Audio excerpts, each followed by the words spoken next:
She died 3 days ago. But at exactly 2:17 a.m., my phone lit up with her name. I remember the exact sound, that soft, familiar vibration against the wooden desk. It wasn't loud, just a quiet buzz. But in that moment, it felt louder than anything I'd ever heard, because I already knew it couldn't be real. Not at 2:17 in the morning. Not from her. Not anymore. The room was dark, except for the faint glow of my laptop screen. Rain tapped gently against the window. I hadn't been sleeping much. Not since the accident. Her name was and 3 days ago, she died on a road I still couldn't bring myself to look at. It had been raining that night too. She called me just before it happened. I didn't answer. That part, I try not to think about. The police said it was quick. A car lost control on the wet road. Headlights, screeching tires, then silence. They told me she didn't suffer, like that was supposed to help. The funeral was the next day. I remember standing there, surrounded by people I barely recognized. Her parents stood near the front. I stood in the back, staring at the polished wooden coffin. Someone handed me a flower. I just remember holding it too tightly, petals crumpling between my fingers. And then, something strange. I overheard her cousins speaking to one of the attendants. They were talking about her belongings, her bag, her clothes, her phone. She always kept it with her, he said. So we thought it should stay with her. I didn't react at the time. Didn't take question Italiano. It made sense, I guess. People like to bury things with the dead, as if objects could follow where people go. But I remember one detail, one small, insignificant thing that didn't feel important then, but would come back later. Her phone screen had been cracked. Badly. Like it had taken the worst of the impact. The display was dark, dead, unusable. I saw it for just a second before they placed it inside. Then the lid closed. And that was it. No goodbyes, no last words. Just silence. After that, I stopped opening our messages. I couldn't. Her name was still there at the top of my phone. Pinned. Unmoved.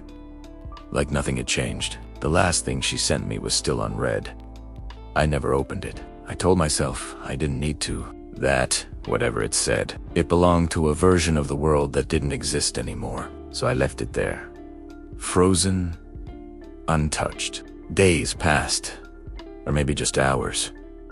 It all blurred together. I stopped replying to people. Stopped going outside. Stopped doing anything that reminded me of a life that was supposed to keep going.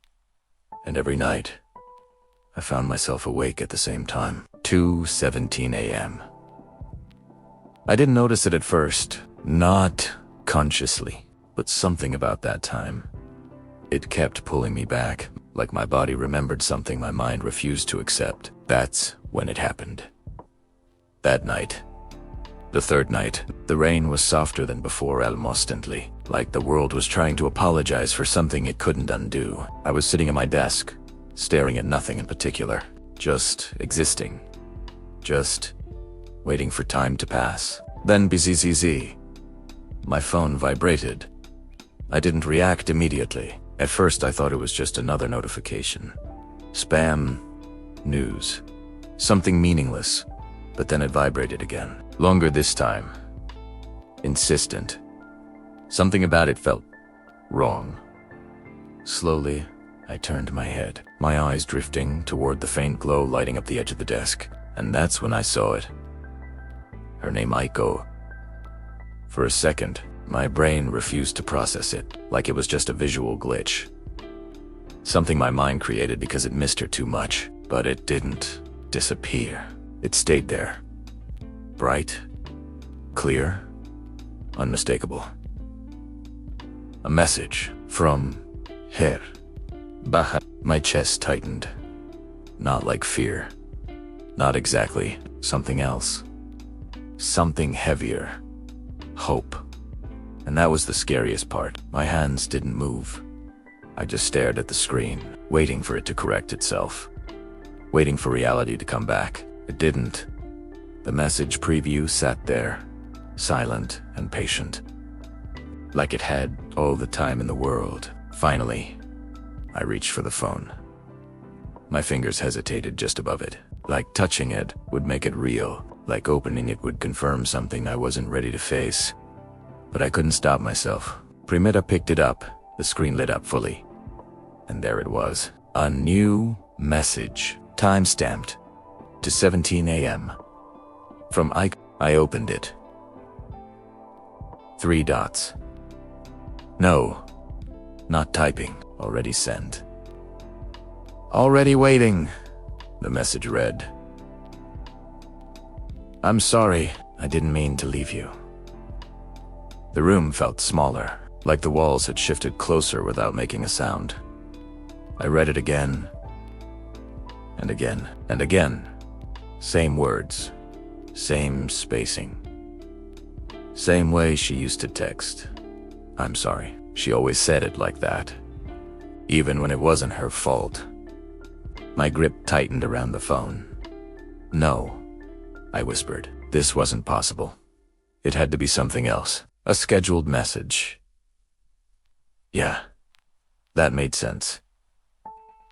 Some apps let you do that, send texts in the future.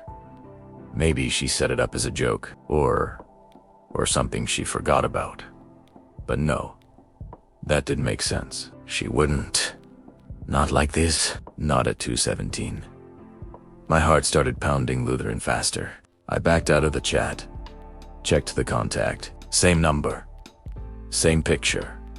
Same everything. I tapped into the details. Last seen, offline. Of course. That meant nothing.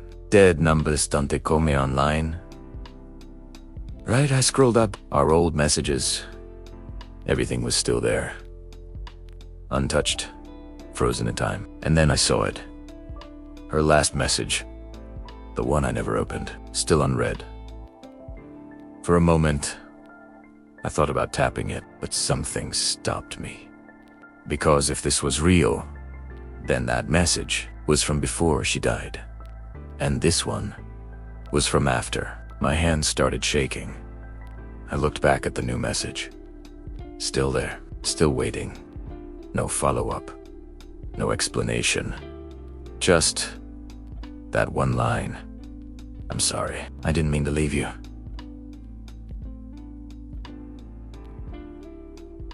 The rain outside grew louder, or maybe I just started noticing it again. I swallowed hard, trying to steady my breathing, trying to make sense of something that didn't want to be understood. This is a prank. It had to be.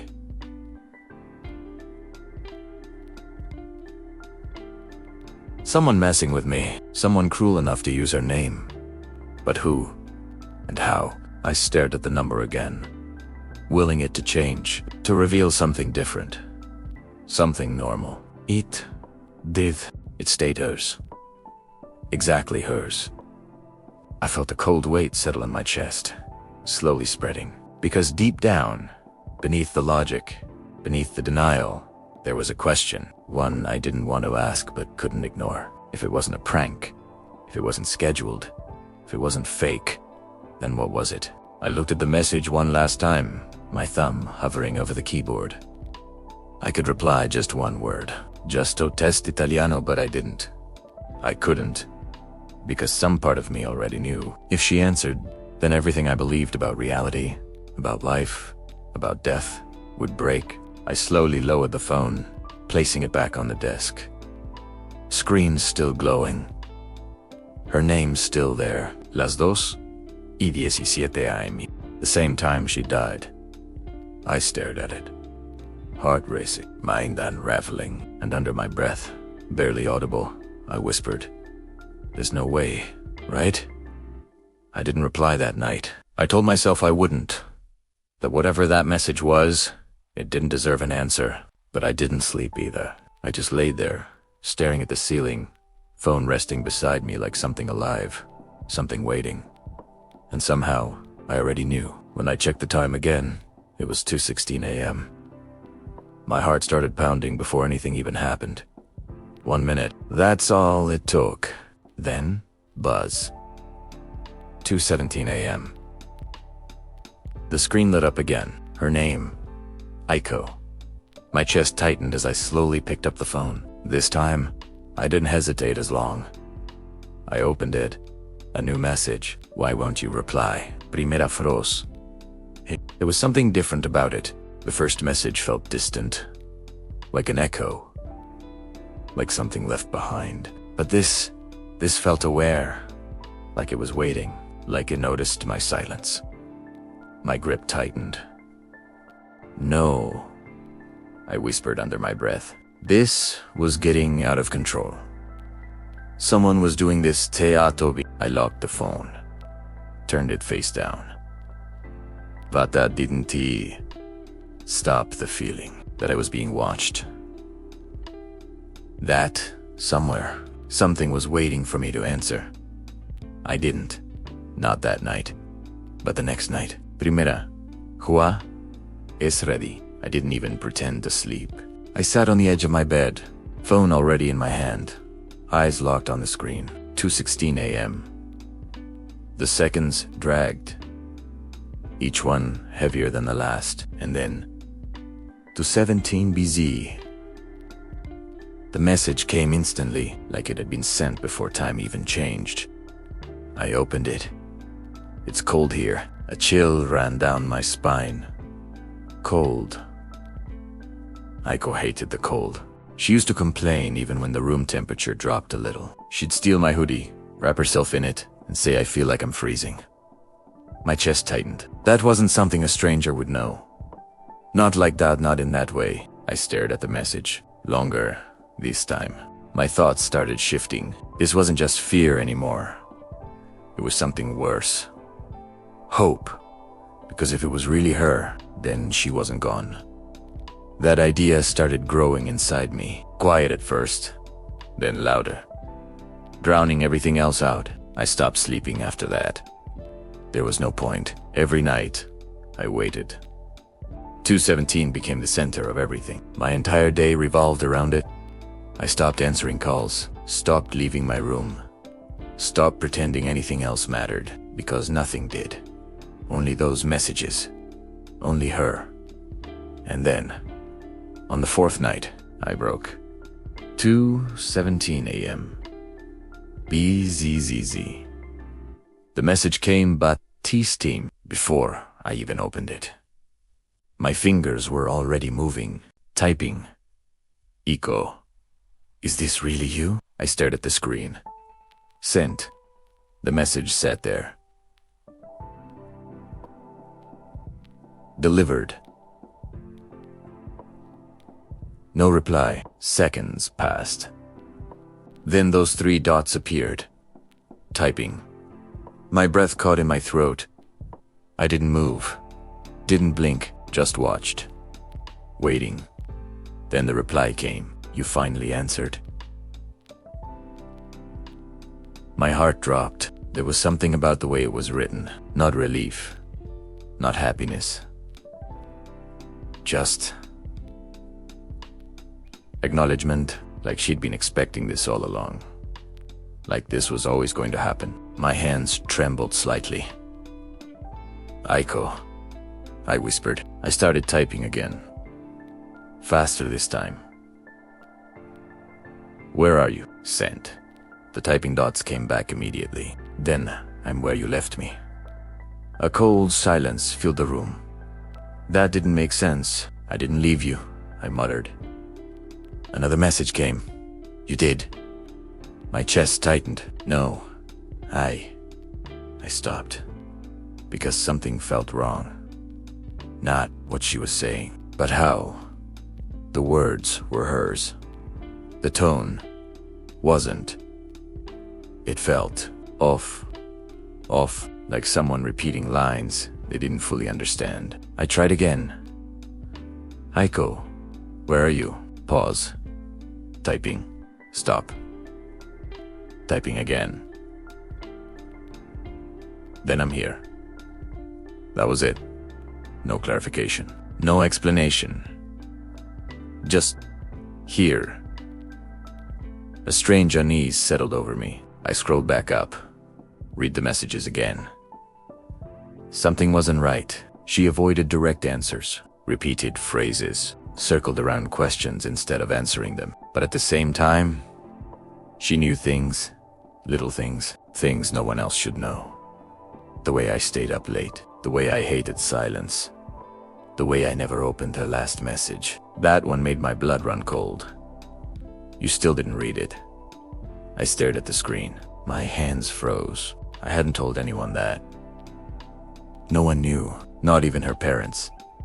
Only me. And her. A quiet dread began creeping in. Because now, I wasn't sure what scared me more. That it wasn't her, or that it was. The next day, I tried to think logically. This couldn't continue like this. There had to be an explanation. Something real. Something grounded. So I started with the obvious. I called her number. It rang once. Then the number you are trying to reach is unavailable. I tried again, same result. Again, nothing. No connection. No trace. Just silence. I lowered the phone slowly. That's not possible. But deep down, I already knew. Because messages don't come from nowhere, and dead people don't send texts. Right. I needed proof. Something physical. Something real. So I went to the only place that could give me answers. The cemetery was quieter than I remembered. Or maybe I was just hearing it differently now. Every step felt heavier. Every sound sharper. I found her grave easily. Fresh. Still untouched by time. The soil slightly uneven. Flowers placed carefully on top. I stood there in silence. For a long time. Then slowly, I crouched down. My eyes tracing the edges. And that's when I remembered. Her phone. They buried it with her. I saw it. I knew it. That broken screen. That dead device. It was down there with her. So how? My breath caught. I pulled out my phone, checked the time.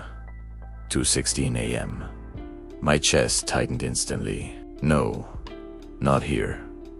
Not now. But it didn't matter.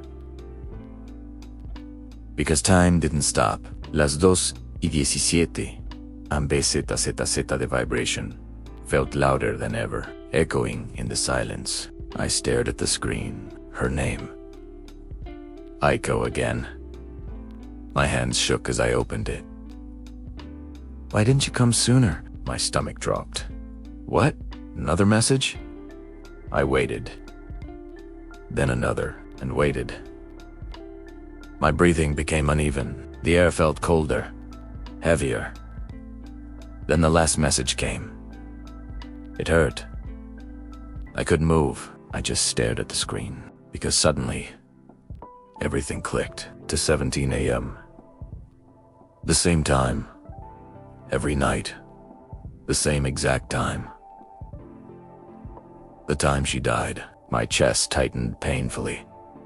Because now, those messages didn't feel random anymore. They felt like something else. Fragments. Echoes. The last thing she felt. The last thing she thought. And I wasn't there. I didn't answer her call. I didn't go to her. I left her alone. A wave of guilt crashed over me. Heavy. Suffocating. I'm sorry, I whispered, but it was too late. Or maybe it wasn't. My phone buzzed again. A new message. Short. Simple. Come see me. My heart stopped. Below it, a location appeared. Pinned, I stared at it and felt the blood drain from my face. Because I recognized it instantly. That road, the one from the reports. The one I refused to look at. The one where she died. My grip tightened around the phone. This wasn't just messages anymore. This was something else. Something pulling me. guiding me, or luring me. I swallowed hard, because deep down, I already knew one thing. I was going to go, no matter what waited for me there.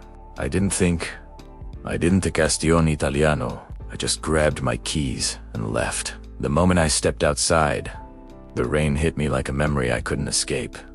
Cold, relentless, familiar. Just like that night, the streets were empty. No cars, no people. Just the quiet hum of streetlights and the endless sound of rain hitting asphalt. I got into the car, hands slightly trembling as I pushed the key into the ignition. For a second I hesitated. "This is insane," I muttered. But my phone buzzed. "You're close." My breath caught. I hadn't even started driving yet. Slowly I looked down at the screen. Another message. "Don't stop." My grip tightened around the steering wheel. "How do you?" The phone buzzed again. I can see a chill ran down my spine. I looked up instinctively. The road ahead was empty, stretching into darkness, illuminated only by faint, flickering streetlights. No one there. The name barely left my lips, but my body moved anyway. I started the engine. The car rolled forward slowly at first, then faster. The rain intensified, slamming against the windshield in uneven bursts. The wipers struggled to keep up. Each turn, each street felt like something I'd already seen before. Like I was being guided. My phone buzzed again. "Keep going." I didn't question it. Didn't stop. Didn't think. Because somewhere deep inside me I still believed it was her. That I could fix something. That I could reach her. But then things started to change. The GPS flickered. The route line glitched, stretching, distorting, snapping back into place. "Come on," I muttered, tapping the screen. It didn't respond. The map froze, then reset, but the location was still the same. That road. The one I had been avoiding, the one I should have never come back to. My phone buzzed again. "You're almost here." My heart was racing now. Not from anticipation, from something else, something heavier. Dread. The streetlights ahead began to flicker, one by one. Then all at once, the road darkened. Only my headlights remained. And then my phone screen flickered. Once, twice, then froze. Time displayed at the top. To 17 a.m. I blinked. That couldn't be right. I had been driving for at least 10 minutes. My hand reached toward the dashboard clock. 2:17 a.m. No, my voice cracked. This wasn't normal. Something was wrong. Deeply wrong. And then I saw it. Up ahead, standing in the middle of the road, a figure. Still. Silent. Barely visible through the rain and distortion of my headlights. My breath caught in my throat. The car slowed on its own. The figure didn't move, didn't wave, didn't step forward, just stood there. Watching. My phone buzzed. The sound made me flinch. Slowly I looked down. A new message. "Why didn't you save me?" My chest tightened violently. The words got stuck, because I didn't have an answer. Because I already knew the truth. I didn't answer her call. I wasn't there. And now, I never could be. The rain grew louder. The world around me felt distant, like I was slipping into something I couldn't escape. I looked back up. The figure was closer now. But I didn't see it move, didn't see it walk.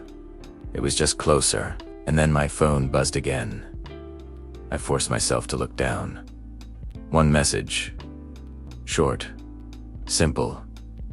Is it really you? I didn't remember typing it, but it was there. Sent. My breath became uneven. The screen stayed still for a moment, then tipping. Those 3 dots again. Slow, unsteady, like something was struggling to form the words.